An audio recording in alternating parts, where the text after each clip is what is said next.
Greetings, folks, and welcome to another edition of the Pilot Review Show. I am Captain Blade, J52, and we're kind of a little short-staffed this week. Not really a lot been going on, but all the same, I am joined by my good friend Timberwolf this week.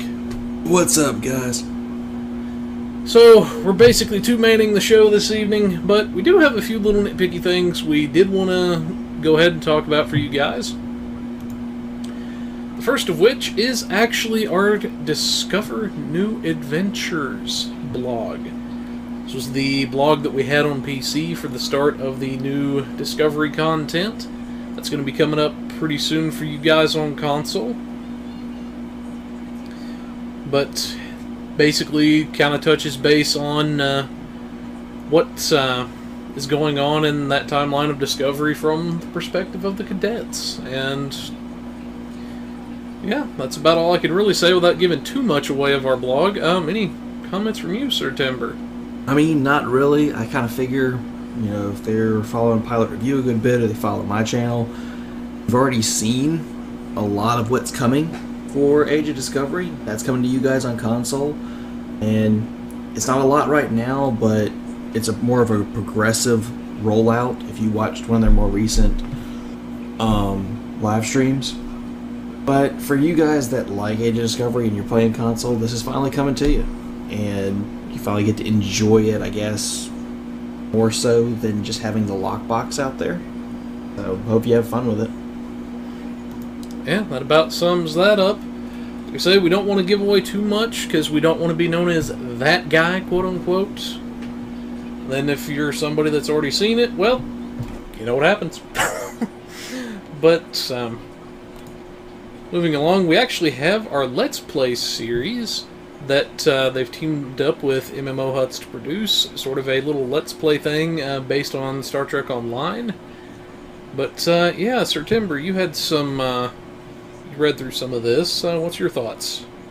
I mean, it's not a bad idea. I mean, pretty much anyone that's done YouTube in some form, when they're doing their channel, they do a Let's Play trying to go through the campaign. I haven't fully. I just have highlighted missions as they come out. I've actually been thinking about doing something like this myself, to be honest. But I have my own twist and flair to that. That's going to come out later on my Facebook production page. But what I liked about this, and what I'm hoping, because he hinted at it in the blog here, is there's a possibility that they're doing a choose-your-own-adventure style when they're doing their Let's Play through it. So it's not the person playing making the choices. They're looking for more of, you know, yes, people getting involved in the stream, so they're helping choose the adventure. So the viewers are helping choose the adventure this character is going to go through, which, you know, is interesting, considering, I mean, most of the stuff in STO is linear. But maybe the viewers decide they want you to skip 2 missions and move to the next one. Or they only want you to run certain PvE or TFOs, as they're now known. TFO ops and queues. They only want you to run board. That's all they want you to fight. So going on a choose-your-own-adventure might not be a bad idea. I think they already had a name for what they were thinking about. I forgot it off the top of my head.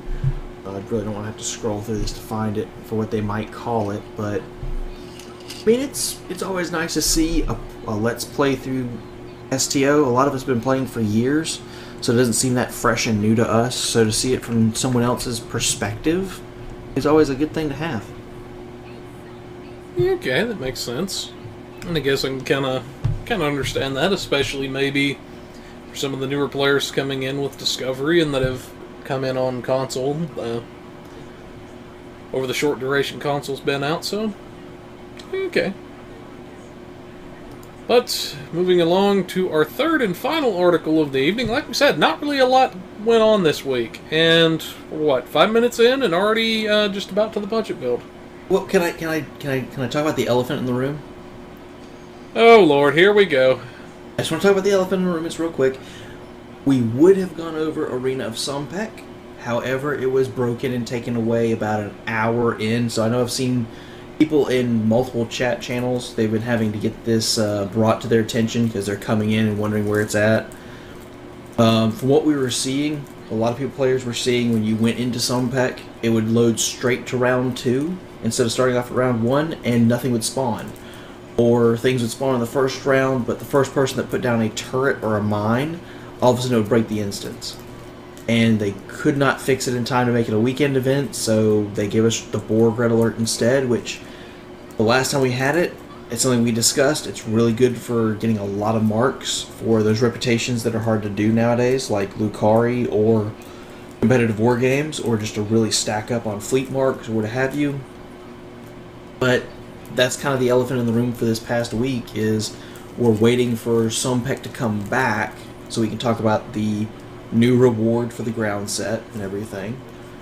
Hopefully they get that fixed, because quite honestly, Arena of Sumpec is something that a lot of people look forward to. It is a great ground build tester for many players, even brand new players. That it absolutely is, and it is something. It definitely sucked that that it happened. That they we might as well bring it up. That is true, and it is technically a bug, but yeah, like I say, it did kind of suck. That's I am actually glad that you did bring that up, because some folks are probably going to be wondering, well, why didn't we talk about that? And that's mainly why.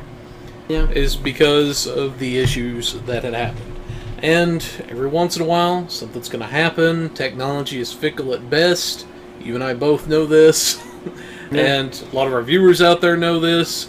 And quite honestly, they might as well figure out what's going on with Sumpec now and fix it, because normally when they do an Arena of Sumpec weekend, typically within a few weeks of doing that, they typically do the Kobayashi Maru space event for the weekend.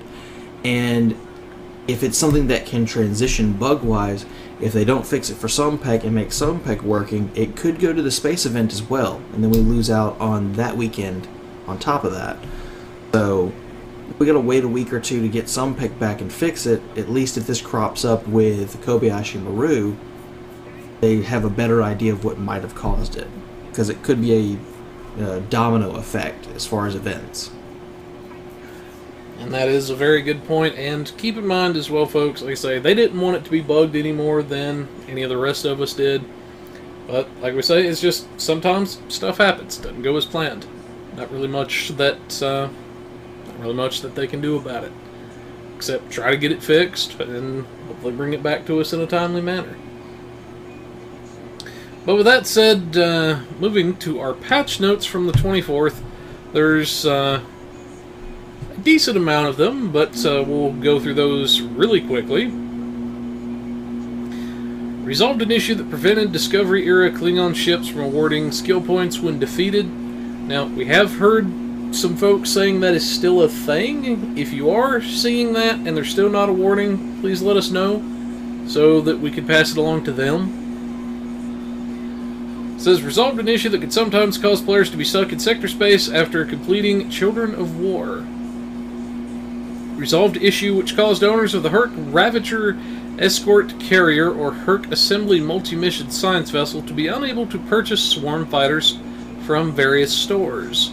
And this was bugging a lot. This in particular was bugging a lot of people, because I have the Vecrid, which was the promo Dreadnought carrier, and I have access to them. But a lot of people that are buying these did not have access to the advanced and elite fighters. So at least that's fixed for a lot of players, because these are decent ships, and the pets aren't the greatest, but they have found their niche for quite a few people.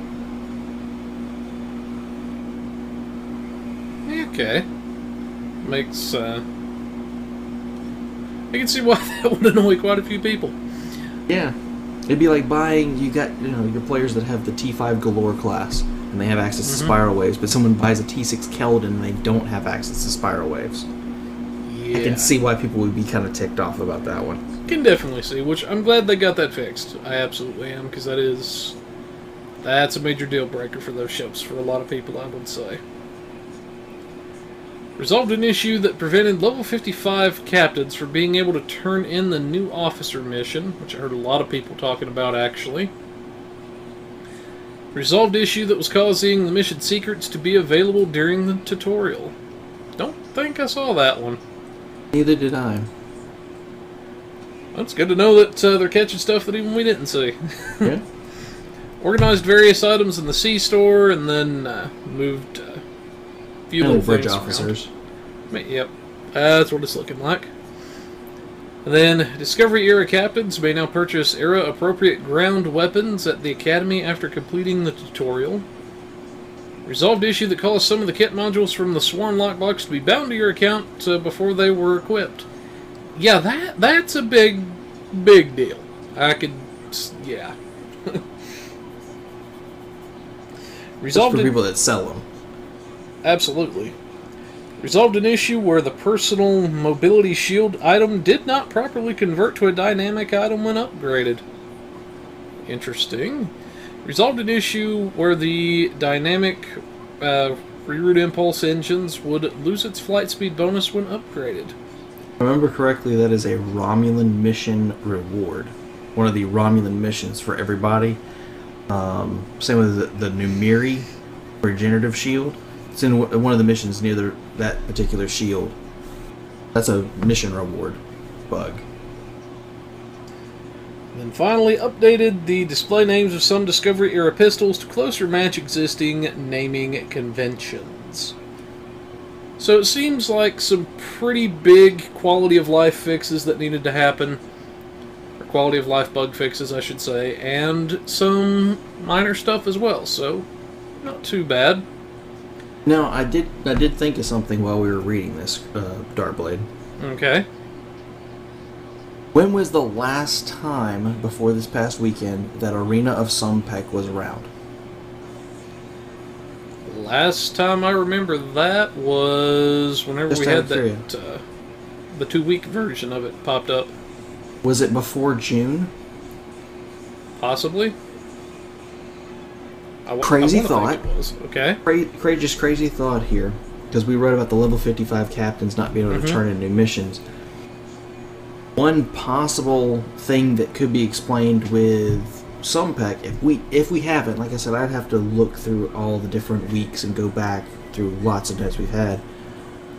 If the last time Sumpec was around but was before June, that would be before Victory is Life, so that's before the level cap increase.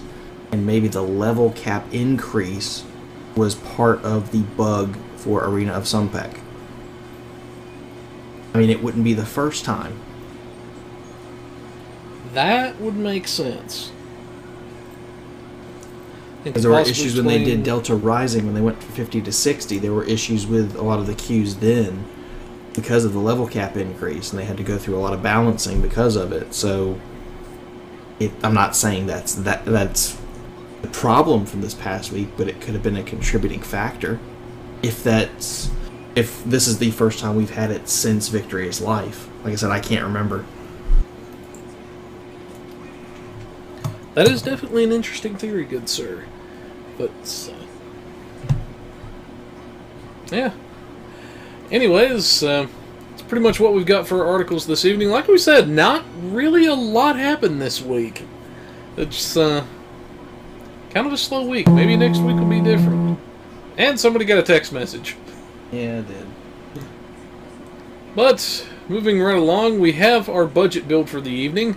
And, oh my god, I have had the budget build done for over a week! Oh my god! But, anyways, this budget build actually comes at the request of a viewer and a good friend of ours.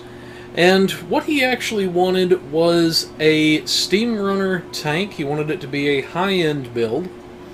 And apparently the Steam Runner's been kind of popular since or at least in our circle, it's been kind of popular since we did a couple of builds with it. But, anyways, for our Steam Runner and our high-end builds, we always assume for high-end builds at this point that EC is pretty much not an issue. Typically, that's whenever we introduce low-buy consoles, usually just the Tachyokinetic and the Viral Neural Infusion. This is also when we introduce things like Spire consoles and a few other little goodies along that route. Now for this, we also assume that there's been enough dilithium to take a single item up to epic quality. But basically, mid-range rules apply in this instance, except for the EC limit. Now for this particular ship, it is a 4-3 layout, and we decided to roll with cannons this time around. Those now, skittle shooters. Pretty much. Our skittle shooters. Now for this particular ship, we have 3 of the advanced fleet dual heavy cannons, which complements our quantum phase dual heavy cannon very well, I believe. And that's what we have in the forward part of the ship. Now there are some set bonuses that are going to come into play that we're going to touch base on in just a minute. Then in the rear of the ship, we have our biomolecular phaser turret, our trilithium turret, and our quantum phase torpedo. Now we would do a tricobalt if, for those of you out there that are Armada 2 fans, but Armada 1 for life. Yeah, he's weird like that.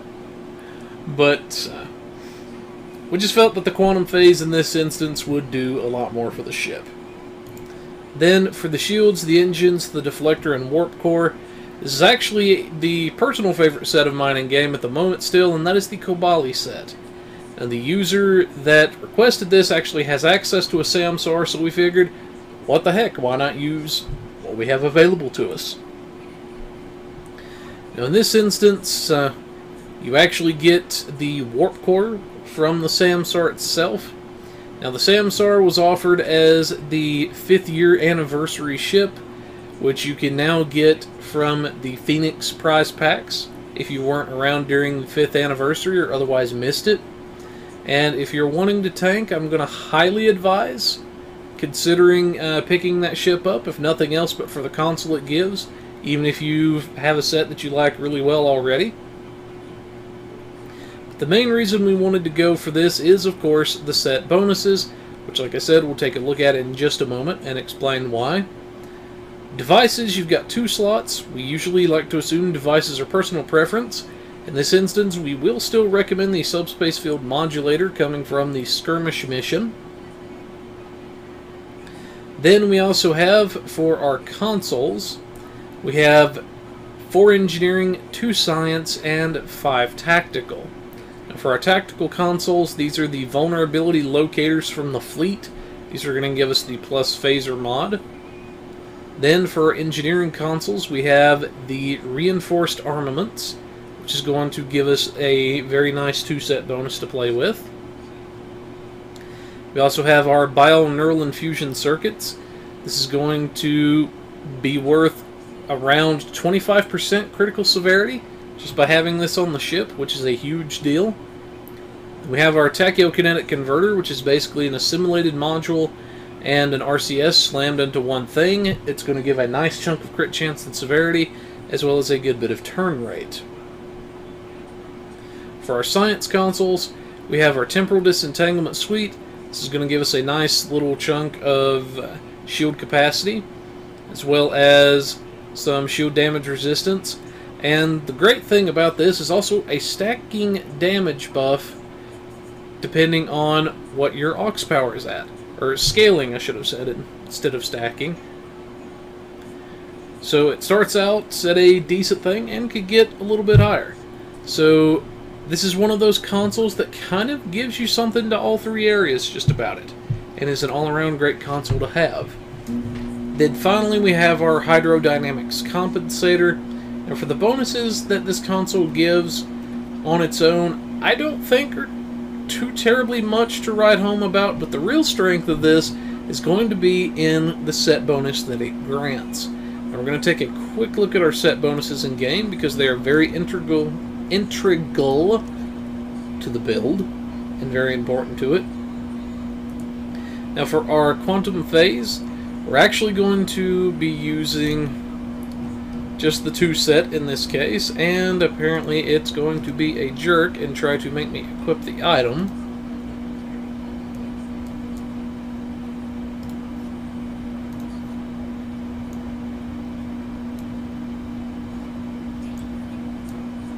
Of course. Well, anyway. Basically, the two-piece bonus for the Quantum Face is going to double the healing ability that we get off of our weapons. So that is one little thing that is actually very good about it. So it's going to give a decent little bit of healing. It's not going to be the greatest to ride home about, but hey, it's something. And if you have to nickel and dime it to get there, well, at least you get there. Then, for our Trilithium set, we're actually going to have two of the items from that. We're going to have the Console and the Omni Beam. And in this case, for our 2 set, you're going to have a 5% firing cycle haste for your energy weapons and a little bit of flight speed. Now, having firing cycle haste at the budget level, let alone a higher end build, can be pretty nasty. And if you're looking to use Phaser, this is something you might want to consider, because that firing cycle haste is going to add up, especially if you start stacking it with other haste granting benefits. Then we have our 2 set for our biomolecular stuff, which is a 7.5% bonus damage to Phaser, Disruptor, Plasma, and Tetrion, and a 2% increased chance for our biomolecular weapons to apply the incubation debuff.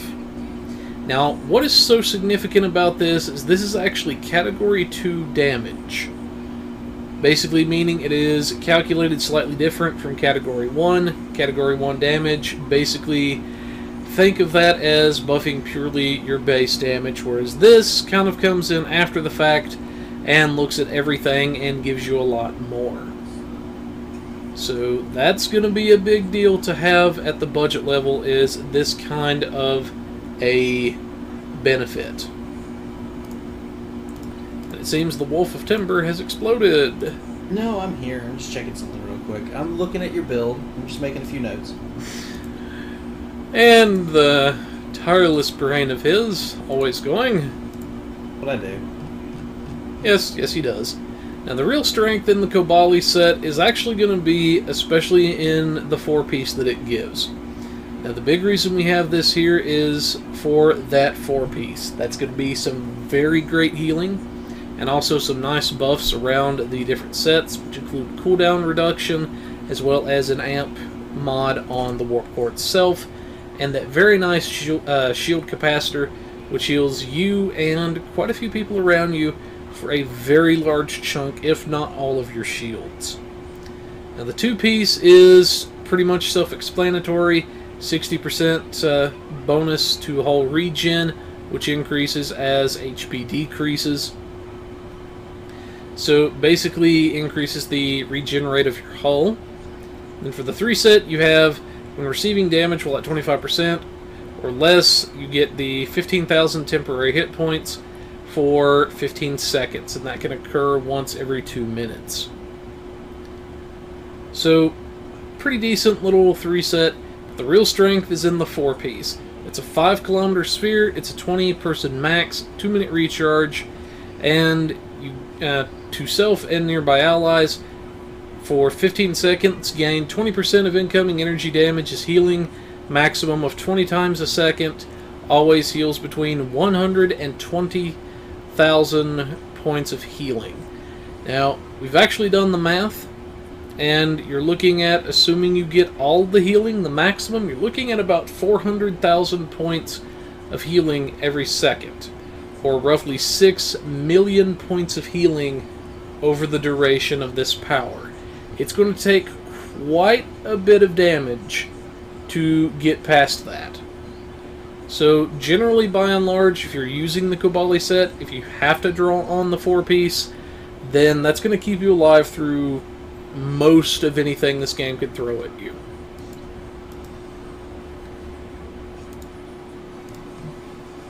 But that's the major things that we have with our set bonuses. But moving along to our skills, it's pretty much our standard skill setup that we use here on the show. It's 14 engineering, 14 science, 18 tactical. And I'm going to scroll through this very briefly for you guys. For those people that just want to copy a build, But for those people that want a more detailed explanation, we have something on the channel for you. You can check that out, where we go into a little bit more detail as to why we picked the certain skills that we did.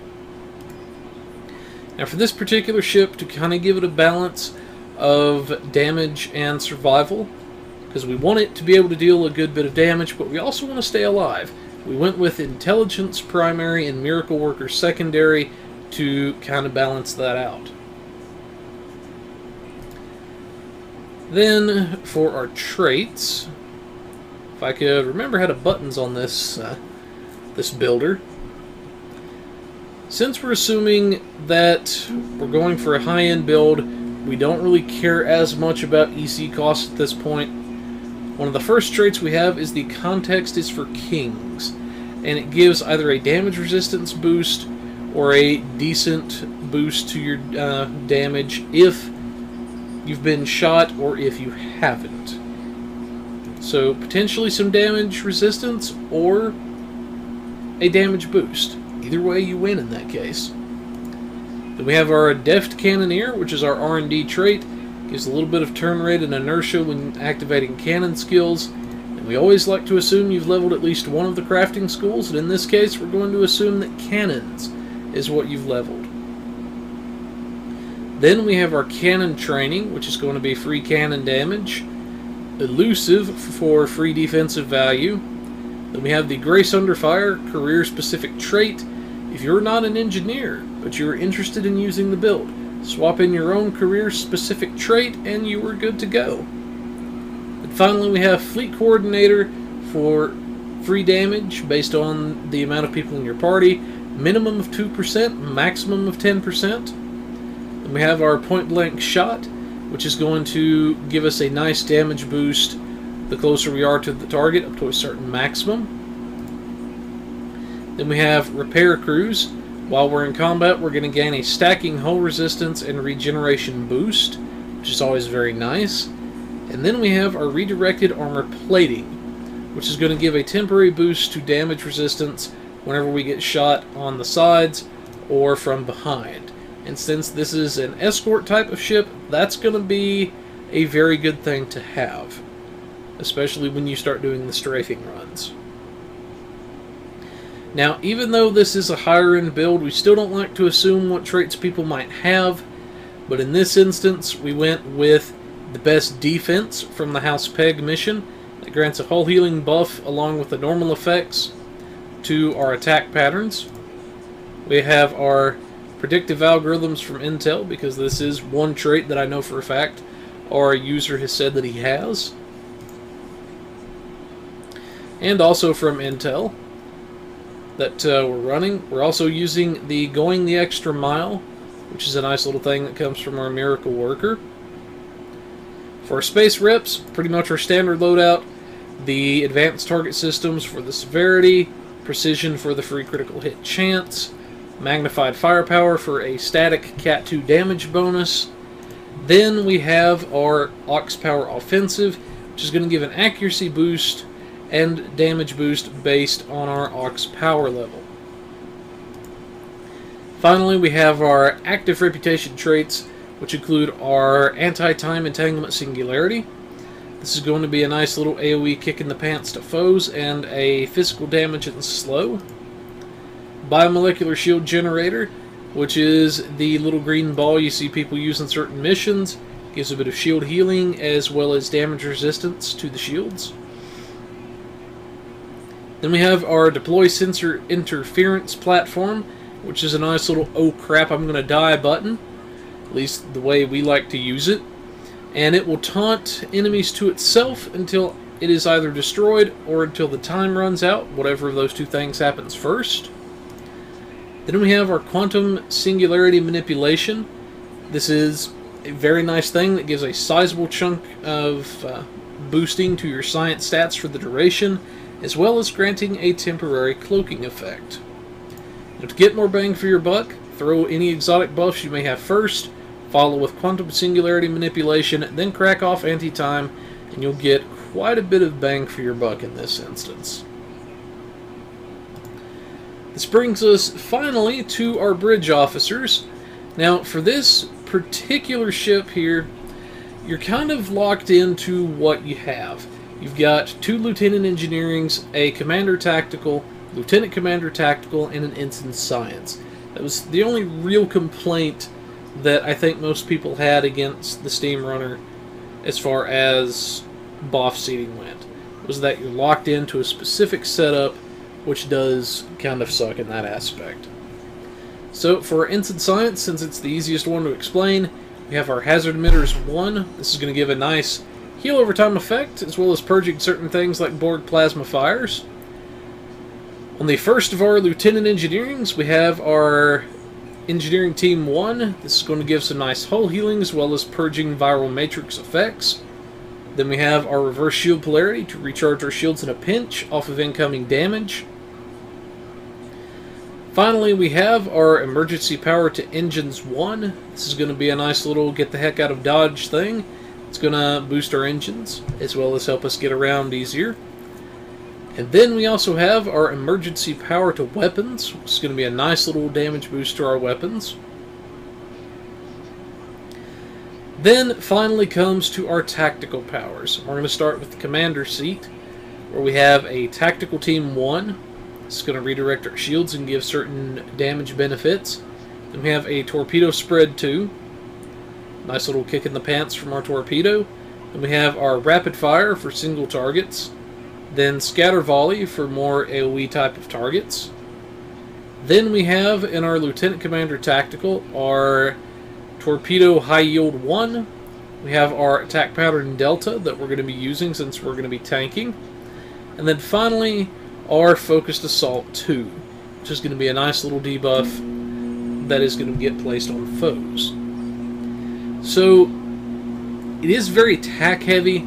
Some of these powers, actually 1 or 2 of these powers, we might not normally use, but since we were very tack heavy on the ship anyway, we figured why not. But overall, the ship should do pretty good.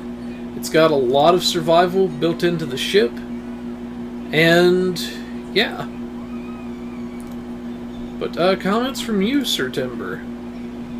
Well, you know me, I make notes on stuff while we're going, of course.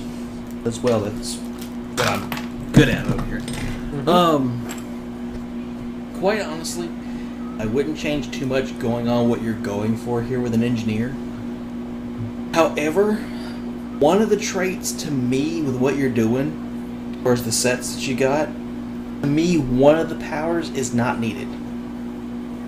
Okay, explain. For me, the Deft Cannoneer from your R&D. Now, I understand its usefulness. However, for me, if I'm going with an engineer, there are 3 other powers, 2 which are captain specific. Since we're not caring about cost, they are from the exchange. And then 1, actually the 3rd one I think is from the exchange as well. Yeah, all 3 are from the exchange. But 2 are engineering specific. That I would replace with Deft Cannoneer, because you do have a good turn rate with the Tachyokinetic. You've got a skill tree point for turn rate, and you've got emergency power to engines. So you've got a decent amount of movement in the actual run, regardless of what you're using, and the Steam Runner can turn fairly well on its own anyway. So my thoughts were, you could replace Deft Cannoneer with one of 3 options. You could go the easy route, which, if you're going for threat, you're using Delta, and you're trying to gather threat, you could use, and I'm having a brain fart on the name at the moment, but I got it right here, Fluidic Cocoon.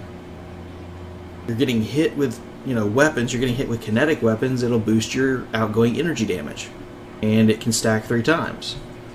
You're going to get hit, might as well get some kind of bonus out of it, is kind of the way I'm thinking here. You could replace it with Give Your All. Instead of leveling up your cannons rep, you could level up engineering. Well, every time you activate an engineering power for about 3 to 4 seconds, you get a 20% damage reduction for activating an engineering power. So rep-wise, if we were just going on a rep, I'd rather go engineering for the Give Your All trait. And then the other 2 things I was thinking about were EPS Overload and Nadion Inversion. If you have EPS overload trait, which runs about 7 million on the exchange right now, when you activate the EPS power transfer power for an engineer, it's going to give you an additional bonus for that 30 seconds based on which power level is the highest. So if weapons is the highest power level, you get 2% crit chance. Shields is minus 20% weapon power cost. Engines is plus 20 armor pen, and then if aux power is your highest when it's activated, it's plus 20 crit severity. You get a plus 20% crit severity bonus. So, you know, that's, because of the long cooldown, probably not as useful, but you're getting a lot out of that EPS power transfer. Especially if you're running heavy weapons, it's a guaranteed 2% crit chance. Or potentially with your, where your aux power is, maybe it's 20% crit severity. Depends on what you've got your power levels set on. And the other thing I think of, I think engineers typically, with at least how I build them, I put a lot of drain expertise in them as far as the skill tree because of Nadion inversion for the weapon power cost reduction. Well, if you get the Nadion inversion trait off of the exchange, it also gives you a category 1 energy damage bonus to all your energy weapons for the same duration of Nadion inversion. So you get the weapon power cost reduction and you get an energy damage boost. So for me, it would just depend on, you know, if it's just a engineer or depending on what you're going with, but just because of how well the Steam Runner turns, because anybody that's ever played Star Trek Armada 1 or 2, when you come into this game, you want a Steam Runner just for that nostalgia. But it is a good, fast-turning escort. We've already got 2 good things in here that help with the turn rate. You got your skill tree, you got your tachyokinetic, and then emergency powered engines helps your speed.